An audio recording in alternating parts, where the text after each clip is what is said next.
Hi everyone, before I start, just a quick spoiler alert. If you haven't watched Materialists yet and you don't want to know the major plot points, I advise you to pause this video now and just come back later after you've watched it.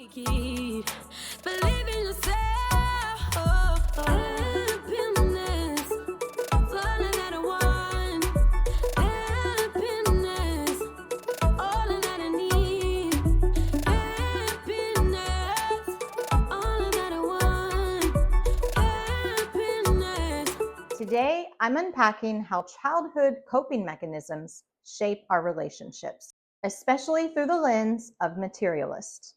The B2 upper intermediate level and C1 advanced level terms and phrases that you'll learn in this video include coping mechanism, survival tactic, inner child work, self-talk, familiar versus unfamiliar patterns, and instant gratification versus long-term stability. So I recently watched Materialist, and I couldn't stop thinking about how much psychology is hidden inside this love story. Thanks to therapy, I've learned something pretty powerful. Many of the traits we think of as personality are actually coping mechanisms that we developed during childhood.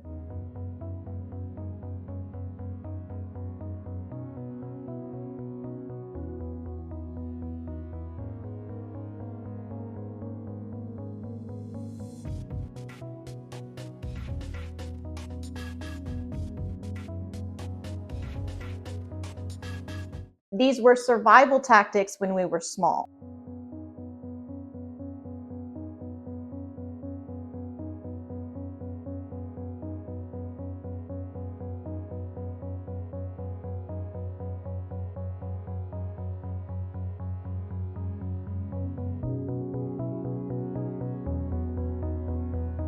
But now as adults, they often hold us back in success, in dating, and life in general. And that's why people talk about inner child work. It's basically learning how to notice your pattern and then practicing self-talk to rewire them and recode your brain. For example, if you hear yourself thinking, I'm just not good enough for this, I can't do it, you can pause and say to yourself, that's just my childhood voice speaking. But as an adult, I know I'm enough. I know that I can apply what I've learned to this situation, and I can improve, and I can do this, and I am enough. When I look at Dakota Fanning's character, Lucy, in the film, I see this connection so clearly. She feels an irresistible attraction to John, the character played by Chris Evans, even though he's financially broke and unstable. Why? Because she grew up watching her parents fight over finances. That drama feels familiar to her, so her brain confuses it with love. Meanwhile, Pedro Pascal's character, Harry, he's the millionaire bachelor who is deemed as a unicorn because he's the absolute perfect partner that everyone is seeking. He's the healthier choice. He's safe, reliable, and financially loaded, so she won't have to worry about anything. But she just doesn't feel the same spark about Harry, because safety feels boring if your nervous system is addicted to chaos. And this is a real life pattern that a lot of us experience. So let's review with the vocabulary words. When we're commenting on this film, Materialist, we can use the vocabulary words like this. As I watched the film, I saw Lucy drawn to John, the emotionally raw, unstable ex, because his dysfunction felt familiar, like her childhood experiences with her parents.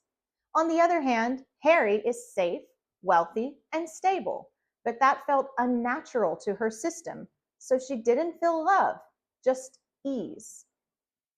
And this topic actually fits perfectly with a podcast that I was recently listening to. Well, a podcast video I was watching on YouTube. It's Michelle Obama's new podcast, co-hosted with her brother. I'll link the video in the description below. They were talking with a relationship expert about the myths of the spark in relationships.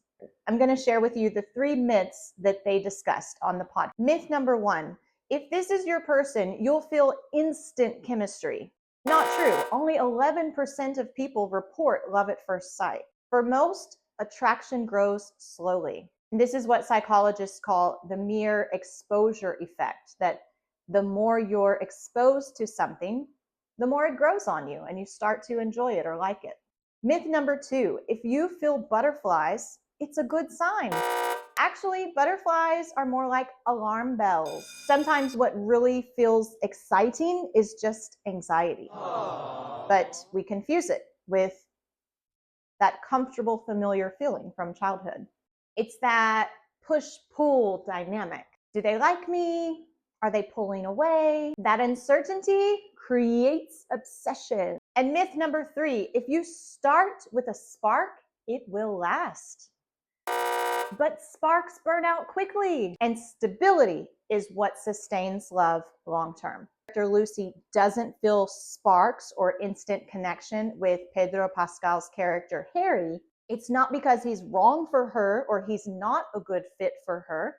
It's because her body and her nervous system is not used to feeling calm, secure love. It's not what she grew up in. It doesn't replicate the dynamic of the household in which she grew up.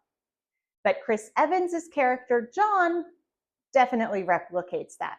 And we can see that particularly in the scene where they fight in the middle of the street. This movie really reminded me that attraction isn't random. It's a mirror of our childhood patterns. If we want healthier relationships, we need to ask ourselves, am I choosing excitement or am I choosing safety? And here's a good reflection question for you. Do you choose partners who give you butterflies, or do you give slow burn relationships a chance to grow?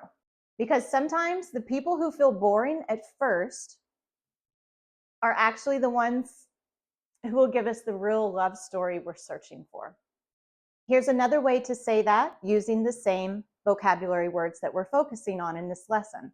This film made me ask, do we mistake familiar chaos for love? Are you choosing partners who make your heart race or who make you feel secure? Try using these B2 and C1 terms as you reflect on the topic.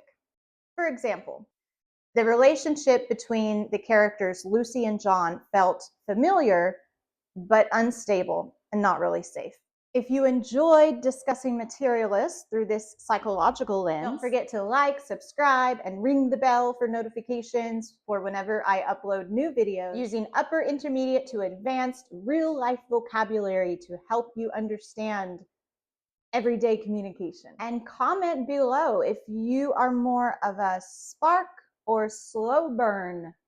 Try using one of the vocab terms or phrases that you learned in this video in the comments below.